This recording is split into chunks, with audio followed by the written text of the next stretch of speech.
King James II was King of England, Scotland and Ireland from 1685 to 1688. In only 3 years he would manage to destroy the peace of the realm and push forward the course of liberalism. But to explain all of this, I must go back further. In 1603, the Queen of England, Queen Elizabeth, died without having had any children, so Parliament called upon the King of Scotland to become King of England. This started the process that created the United Kingdom. James became King James I of England and Ireland, as well as remaining King James VI of Scotland. King James had a troubled relationship with Parliament. In short, he believed in the divine right of kings, and Parliament did not. The divine right of kings was the idea that as the king was king because God had put him there, that meant that no one could legitimately criticise the king, because to do so would mean criticising God. This debate continued into his son's reign. Both kings came to view Parliament as questioning their legitimacy. Therefore, they did not summon Parliament as often as past monarchs had, and that created a massive problem. Because only Parliament had the right to raise taxes, so only when the king's government needed money to raise an army to enforce the king's authority in Scotland was Parliament recalled. This Parliament felt its issues were more important than the king's, and presented him with demands regarding the future relationship between king and Parliament. Each side felt it was slighted and were jealous of their prerogatives. This dispute would end in civil war. King Charles I lost both civil wars and was executed by Parliament. Parliament had called the king a tyrant, but when it had power, it could not do the job of the king. The rule of Parliament was depending upon the time and place, either incompetent or tyrannical. Oliver Cromwell, the great parliamentary general, dismissed Parliament and created a dictatorship called the Commonwealth, with himself as the Lord Protector. He ran the Commonwealth like it was an army. To run an army like an army is normal. To run a country like an army is tyranny, and the Lord Protector became a tyrant. Under the Commonwealth, even Christmas was banned. In exile, the Prince of Wales waited for the chance to return. He lived in France with a large contingent of other exiles. He even had thousands of soldiers at his command, all paid for by France. In fact, at the Battle of Dunkirk, also known as the Battle of the Dunes, 1658, between Britain and Spain, English troops fought on both sides, some loyal to the Commonwealth and others to the Prince of Wales. In 1660, the Commonwealth had failed, and pretty much everyone knew it. Parliament reformed and recalled the Prince of Wales to become king. He, of course, accepted, and this period is known as the Restoration. The reign of King Charles II was a relief to most people, regardless of their background. The Civil War was finally over, and the tyranny of the Commonwealth was at an end. In its place, the English stage rose to prominence. Political stability returned, and the British Army and the Royal Navy traced their beginnings back to this period. But underneath there remained tensions. Both Parliament and the King were wary of each other, but at the same time, both were determined to make it work. The major controversy of his reign was religion. England and Scotland were Protestant, and to them the issue was settled and not open for debate. But King Charles II had been heavily influenced both by his Catholic mother and by his long stay in France. In public, he was Protestant, but increasingly in private, he was Catholic. In time, people started to notice. But before they did, he signed the Treaty of Dover, a secret treaty between the King of England and the King of France.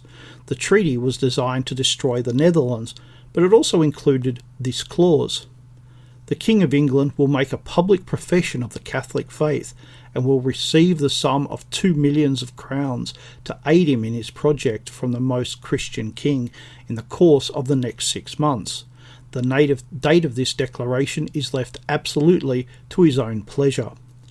Now, this wasn't known until 1771, about a century after it was signed. The religious question, which nearly everyone thought was settled, the king himself was going to upset. The king was going to destroy the peace of his own realm. because the truth is that no good could have come from this. Parliament would not have accepted this at all. How do we know this? Because each time he tried to bring in religious toleration, Parliament rejected it. It was one issue on which there would have been no compromise. In 1679 it was revealed that the Prince of Wales, the King's brother, James, was Catholic.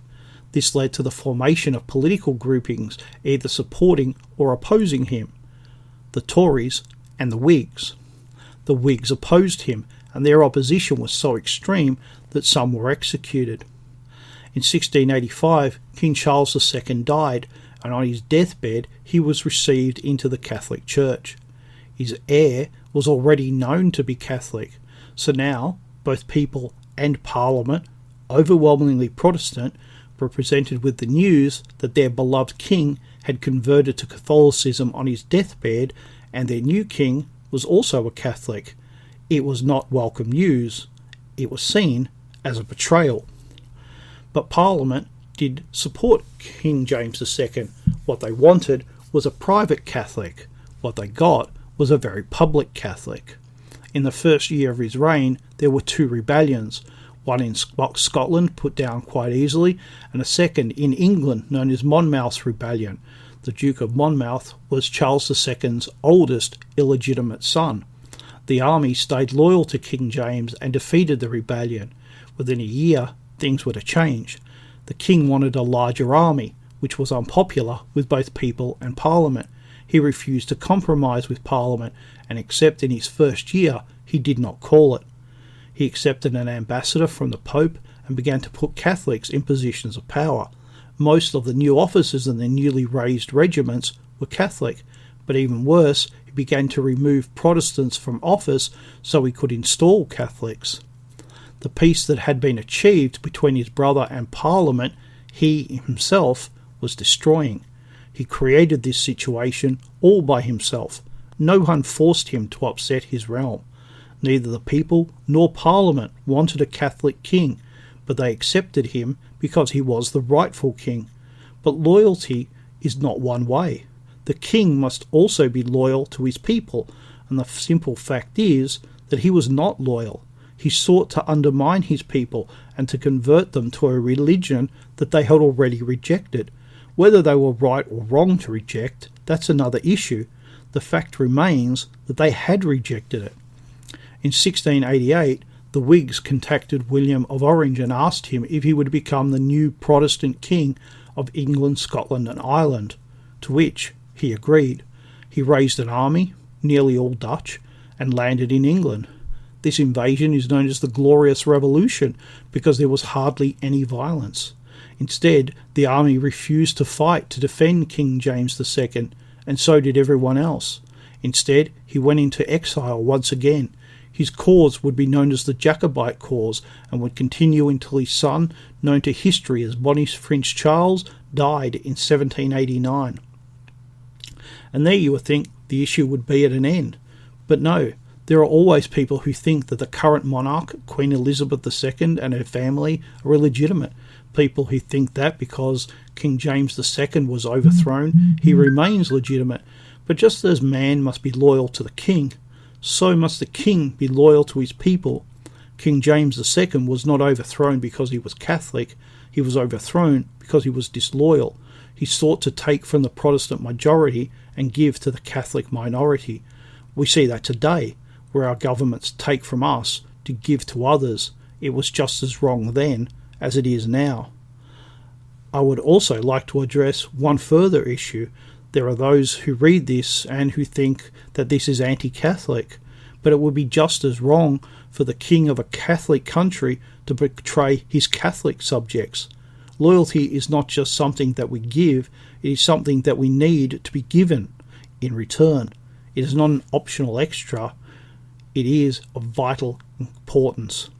King James II was a king, but he became a traitor.